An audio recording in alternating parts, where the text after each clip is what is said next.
हम जानते हैं कि ब्रह्मांड की हर वस्तु गतिशील है। यही कारण है कि अंतरिक्ष की दुनिया में हर समय उथल पुथल मची रहती है। हाल ही में अंतरिक्ष के हवाले से आई एक बड़ी खबर ने वैज्ञानिकों को चौंका दिया। जरा सोचिए, आप ऑफिस की डेस्क पर बैठकर अपना काम कर रहे हैं और अचानक आपको पता लगे कि दुनिया खत्म होने वाली है या 10 साल बाद धरती पर जलजला आने वाला है जिससे सब कुछ तहस नहस हो सकता है। तो आपका क्या रिएक्शन होगा? शायद आपके मन में पहला विचार ये आएगा कि अभी तो मैंने जिंदगी को 10% भी नहीं जिया, अभी मेरी उम्र ही क्या है, अभी तो मुझे सारी दुनिया देखनी है, शादी करनी है, बच्चे पैदा करना है, तो ये दुनिया कैसे खत्म हो सकती है। लेकिन वैज्ञानिकों का मानना है कि आज से 1 दशक बाद पृथ्वी पर ऐसा संकट मंडरा रहा है जिसकी आप कल्पना भी नहीं कर सकते। जी हाँ, हम बात कर रहे हैं अंतरिक्ष में मौजूद एपोफिस नाम के एस्टेरॉइड की, जो तेजी से धरती की ओर बढ़ रहा है। नासा के वैज्ञानिकों का कहना है कि अगर इसी तेजी से ये एस्टेरॉइड धरती की ओर बढ़ता रहा तो ये एस्टेरॉइड शुक्रवार 13 अप्रैल 2029 को धरती से आकर टकरा सकता है। चलिए जानते हैं आखिर ये कैसा एस्टेरॉइड है जिसके अंतरिक्ष में होने से धरती के अस्तित्व के ऊपर खतरा मंडरा रहा है। हाय दोस्तों, मैं हूं शिवराम सिंह और आप देख रहे हैं साइंस न्यूज। तो चलिए शुरू करते हैं। Asteroid Apophis. एस्टेरॉइड एक छोटे बड़े उपग्रह होते हैं जो ब्रह्मांड में इधर उधर घूमते रहते हैं। इन्हीं एस्टेरॉइड की लिस्ट में मौजूद एपोफिस एक बड़ा उपग्रह है जिसका आकार 370 मीटर तक बताया जा रहा है। यानी इसके आकार की तुलना 3 फुटबॉल फील्ड से की जाए तो वो उससे भी ज्यादा है। इस एस्टेरॉइड की खोज किट पीक नेशनल ऑब्जर्वेटरी द्वारा 2004 में की गई थी, लेकिन इसने लोगों का ध्यान अपनी ओर तब खींचा जब यह बात सामने आई कि ये उपग्रह तेजी से धरती की ओर बढ़ रहा है और 2029 में ये धरती से आकर टकरा सकता है, जिसके आसार 2.7% माने जा रहे हैं। लेकिन इसका खतरा यहीं तक सीमित नहीं है। वैज्ञानिकों का कहना है कि अगर 2029 का खतरा टल भी गया तो 2036 में ये फिर से वापस आ सकता है। हाल ही में हुए नए शोध में ये बात सामने आई है कि एपोफिस 2036 में पृथ्वी के लिए खतरा साबित नहीं होगा, लेकिन इसके धरती को नुकसान पहुंचाने के आसार 2029 में बढ़ सकते हैं। एस्ट्रोनॉमर्स का कहना है कि उन्होंने एस्टेरॉइड को लगातार ट्रैक किया है, जिससे ये बात सामने आई है कि ये 13 अप्रैल को धरती से 31,300 किलोमीटर की दूरी से गुजरेगा। इसी ट्रैकिंग पर आधारित नासा ने बयान दिया कि इसके धरती से टकराने के आसार मिलियन में से केवल 1 हैं। लेकिन गुजरते समय के साथ ही नासा ने अपने इस बयान को बदल दिया और कहा कि इसके धरती से टकराने की संभावनाएं अब 100 में से 1 हो गई है। यह सुनने में शायद आपको डरावना लगे, लेकिन पास से गुजरते समय ये चांद से 10 गुना ज्यादा धरती के करीब होगा। लेकिन फिर भी वैज्ञानिकों में मत है कि ये उपग्रह धरती से नहीं टकराने वाला।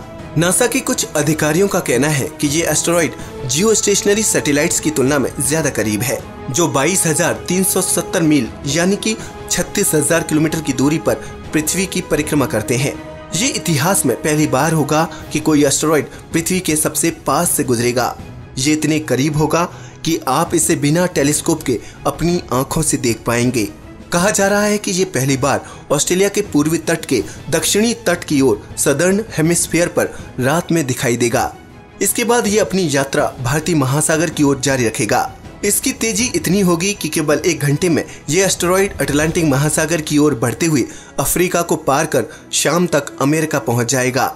इसके साथ ही शोधकर्ताओं के अनुसार एपोफिस 1 मिनट के भीतर पूर्णिमा के दिन निकले चांद से भी अधिक तेजी से यात्रा करेगा और इसकी चमकती रोशनी लिटिल डिपर कॉन्स्टेलेशन के सितारों से भी ज्यादा चमकदार होगी। अगर एपोफिस लंदन जैसे शहर से टकराया तो ये लाखों लोगों को मिटा देगा और लगभग 3 मील चौड़ा एक गड्ढा बना देगा। लेकिन वैज्ञानिकों का दावा है कि ये धरती से इंसानी प्रजाति को खत्म नहीं कर पाएगा।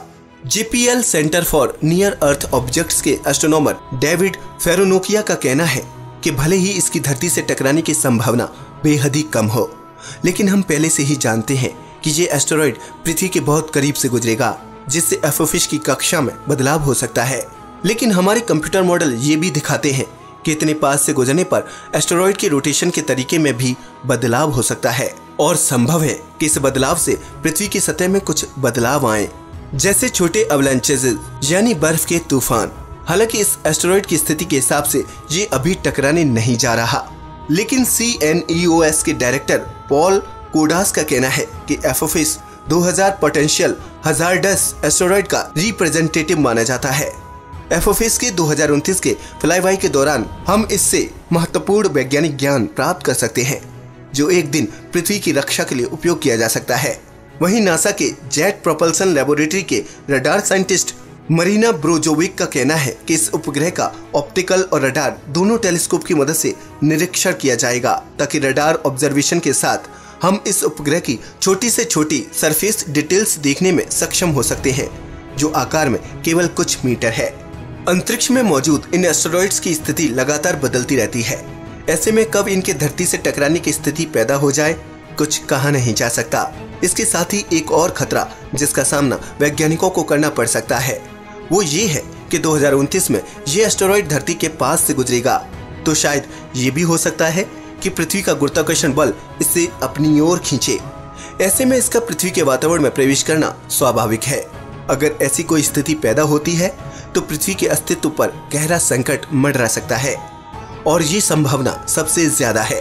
2029 में इस एस्टेरॉइड की हमारे ग्रह से टकराने की संभावना अभी कम होने के कारण सभी स्पेस एक्सपर्ट्स राहत की सांस ले रहे हैं, लेकिन इसका हल ढूंढने की जद्दोजहद में वैज्ञानिकों ने पृथ्वी के आसपास मौजूद सभी नियर अर्थ ऑब्जेक्ट्स का पता लगाया, जो भविष्य में कभी भी धरती से टकरा सकते हैं। ऐसे में नासा के सामने एक नई कड़ी खुलकर आई, जिसमें पता लगा कि अंतरिक्ष में ऐसे 6 एस्टेरॉइड हैं जो धरती के पास से गुजर सकते हैं। वैज्ञानिकों का कहना है कि 2027 से ही 2 साल की अवधि में पृथ्वी के पास से 6 एस्टेरॉइड के गुजरने की संभावना है, और एस्टेरॉइड के गुजरने का ये सिलसिला 2027 की गर्मियों में शुरू हो सकता है। पर घबराने की कोई बात नहीं है, क्योंकि इन सभी उपग्रह की पृथ्वी को छूकर गुजरने की संभावना बिल्कुल ना के बराबर है, और इन सभी एस्टेरॉइड से पृथ्वी को कोई खतरा नहीं। इसके विपरीत वैज्ञानिकों को इन उपग्रह का धरती के पास से गुजरने का इंतजार है, क्योंकि ये अंतरिक्ष में मौजूद बाकी उपग्रहों की संरचना से जुड़े कई रहस्यों को उजागर कर सकते हैं। NASA running simulation exercise. हालांकि एपोफिस धरती से अभी नहीं टकरा रहा, लेकिन एस्टेरॉइड्स का धरती से टकराने के खतरे को लेकर वैज्ञानिक हमेशा एक्टिव रहते हैं, और इसीलिए सभी होने वाली घटनाओं पर नजर रखते हुए वैज्ञानिकों ने एस्टेरॉइड्स के अध्ययन को आगे बढ़ाते हुए प्लानिटरी डिफेंस वेपन्स को क्रिएट करने की योजना बनाई है, जिससे भविष्य में पृथ्वी पर होने वाले ऐसे किसी भी महाटकराव से बचा जा सके। इसके अध्ययन में पहला कदम नासा ने ये उठाया है कि अंतरिक्ष में मौजूद सभी खतरनाक स्पेस रॉक्स को खोजने की मुहिम शुरू की, और इसमें पहली सफलता तब हासिल हुई जब नासा के वैज्ञानिकों ने 90% से भी अधिक एस्टेरॉइड खोज निकाले।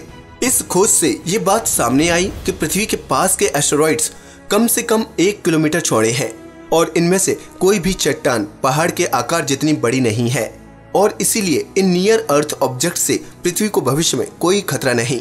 इस तैयारी के अंतर्गत वैज्ञानिकों ने 29 अप्रैल से 3 मई तक मैरीलैंड में प्लानिटरी डिफेंस कॉन्फ्रेंस का आयोजन किया। इस सम्मेलन का अहम मुद्दा एपोफिस है। दरअसल इस टकराव को ध्यान में रखते हुए वैज्ञानिकों ने रनिंग सिमुलेशन एक्सरसाइज का प्लान बनाया, जिसमें नासा ने एक काल्पनिक एस्टेरॉइड PDC 2019 का निर्माण किया। इसका आकार जहां 300 मीटर तक रखा गया, वहीं इसकी धरती से टकराने की तिथि 29 अप्रैल 2027 निश्चित की गई। 29 अप्रैल से शुरू हुई इस कॉन्फ्रेंस में एस्टेरॉइड का धरती से टकराने का रियलिस्टिक सिनेरियो क्रिएट कर PDC 2019 को एक रियल एस्टेरॉइड का दर्जा दिया गया। इस पर सभी उपकरणों से नजर रखी जाएगी और इसके धरती से टकराने की संभावनाओं का अध्ययन किया जाएगा। साथ ही इस बात का भी ध्यान रखा जाएगा कि ये एस्टेरॉइड अपनी ऑर्बिट में ही धरती की ओर बढ़े। एस्टेरॉइड PDC 2019 पर बनाया गया ये एक्शन प्लान इस कॉन्फ्रेंस का सबसे महत्वपूर्ण हिस्सा था, और इसका दर्शकों को सोशल मीडिया पर लाइव अपडेट भी दिया गया। ये IAA प्लानिटरी डिफेंस कॉन्फ्रेंस 5 दिनों तक एक तरह की रन ड्रिल एक्सरसाइज थी, जो एस्टेरॉइड के पास से गुजरने पर उसके डीप इम्पैक्ट को स्टडी करने के लिए प्लान की गई थी। इसके साथ ही इस कॉन्फ्रेंस में इस बात की चर्चा की गई कि इस घटना का अध्ययन किस प्रकार और कैसे किया जा सकता है। अगर इस एस्टेरॉइड की दिशा में कोई भी परिवर्तन होता है तो ऐसे में किस प्रकार के मिशन को कंडक्ट किया जाना चाहिए ताकि धरती को बचाया जा सके। अगर 10 साल बाद इस एस्टेरॉइड ने अपनी कक्षा बदली तो इसके परिणाम बहुत घातक हो सकते हैं। जिस स्पेस इवेंट का नासा को बेसब्री से इंतजार है वो सब एक झटके में बदल सकता है। इससे भारी जानमाल का नुकसान हो सकता है। हम सब जानते हैं कि आखिरी बार जब 66 मिलियन ईयर्स पहले चिक्सोलव इम्पैक्टर नामक एस्टेरॉइड धरती से टकराया था तो विशालकाय डायनासोर्स को अपने अस्तित्व से हाथ धोना पड़ा था, जिन्होंने लगभग 20 मिलियन ईयर्स तक धरती पर राज किया था। ठीक इसी तरह अगर फिर से पृथ्वी को ऐसे टकराव से गुजरना पड़े तो उसके क्या नतीजे होंगे, इसके अभी कयास ही लगाए जा सकते हैं। ऐसा भी हो सकता है कि पृथ्वी में मौजूद मानव सभ्यता को अपने खात्मे का दिन देखना पड़े और पृथ्वी फिर से एक बार वीरान गोला बन जाए। दोस्तों, आपको क्या लगता है कि क्या एफओफिश धरती से टकरा सकता है? इसके धरती से टकराने के कितने आसार हैं? क्या तब तक वैज्ञानिक कोई ऐसा प्लान बना पाएंगे कि इसको धरती से टकराने से बचाया जा सके? हमें अपनी राय बताएं। आज के लिए बस इतना ही। वीडियो अच्छा लगा हो तो प्लीज इसे लाइक और शेयर करें, साथ ही इस चैनल को सब्सक्राइब भी करें। नमस्कार दोस्तों।